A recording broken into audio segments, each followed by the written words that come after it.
Assalamualaikum YouTube family. Hope you all will be doing well.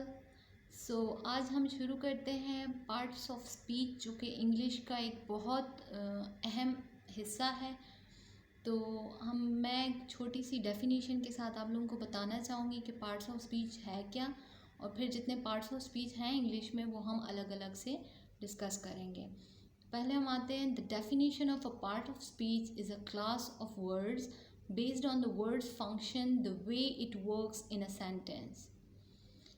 तो parts of speech हम उस चीज़ को कहते हैं, वो स्पीच हैं, वो वर्ड्स हैं जिनके डिफरेंट फंक्शंस हैं।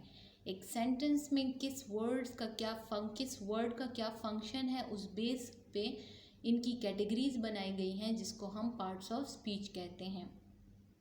The traditional grammars often began with a statement of the parts of speech which today would be called word classes। क्योंकि कैटेगरी मैंने जैसे पहले आपको बताया कि उनके यूज़ के, उनके फंक्शन की वजह से उनकी अलग अलग कैटेगरीज बनाई गई हैं, जो अलग अलग क्लासेस बनाई गई हैं, उसको हम पार्ट्स ऑफ स्पीच कहते हैं। एंड आजकल उसको हम वर्ड क्लासेस भी कह सकते हैं based on their function.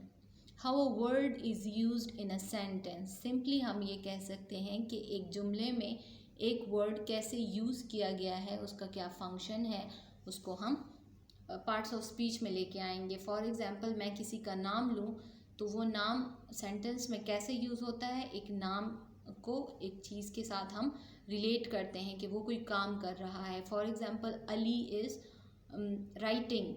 So Ali is a word which is specifying a person. वो हमें एक बंदे के बारे में बता रहे हैं, तो इसको हम नाउन की कैटेगरी में ले आएंगे, जो कि पार्ट्स ऑफ स्पीच में आता है। लेकिन राइटिंग, वो लिख रहा है, तो राइटिंग जो है वो एक काम है, काम के करने को उसको हम वर्ब कहते हैं, तो राइटिंग वर्ब में आ जाएगा। इसी तरह एक सेंटेंस में मैंने आपको दो जो है पार्ट्स ऑफ स्पीच बता दिए, इसी को जो है पार्ट्स ऑफ स्पीच कहते हैं। और फर्दर कौन कौन से पार्ट्स ऑफ स्पीच हैं? इंग्लिश में जो मेन पार्ट्स ऑफ स्पीच हैं वो 8 हैं। In English there are 8 parts of speech. They are noun, pronoun, adjective, verb, adverb, preposition, conjunction and interjection. सुना तो आप सबने होगा, लेकिन नाउन और प्रोनाउन के आगे या वर्ब के आगे हमें किसी चीज़ की समझ आगे आती नहीं है। तो नाउन तो बेसिकली कोई नाम हो गया, अली उठा लो, किसी जगह का नाम हो गया, किसी बंदे का नाम हो गया, वो हम नाउन की कैटेगरी में लेके आएंगे। प्रोनाउन, हम उसको नाउन को बार बार हम एक नाम को रिपीट नहीं कर सकते, उसकी जगह हम आई, ही ये यूज़ करते हैं, इसको प्रोनाउन कहते हैं। Adjective is something that adds something to the meaning of noun. For example, each, तो ईच अगर कोई चीज़ हम ले लें और उसके साथ हम लगाएंगे ईच, ये ना, तो उसको हम एडजेक्टिव कहेंगे। वर्ब जो है किसी काम का करना, लाफ, हंसना, तो ये एक काम है। प्रपोजिशन, हमें प्रपोजिशन किसी काम का या किसी चीज़ की जगह बताता है। On it, for example, the book is on the table, the book is under the table.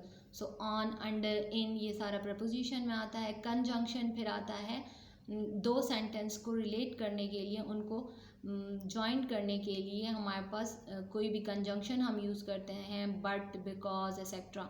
Adverbs is something that add something to the meaning of verb. For example, much, much worthy, merely, ये सारा हम adverb में लेके आएंगे। Interjection emotions को बयान करता है, जो सडन फीलिंग्स होती हैं वो हम इंटरजेक्शन में लेके आते हैं। फॉर एग्जाम्पल, एलास वगैरह।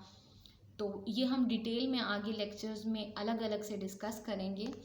तो फिर आगे लेक्चर देखने के लिए आप स्टे ट्यून्ड। Thank you.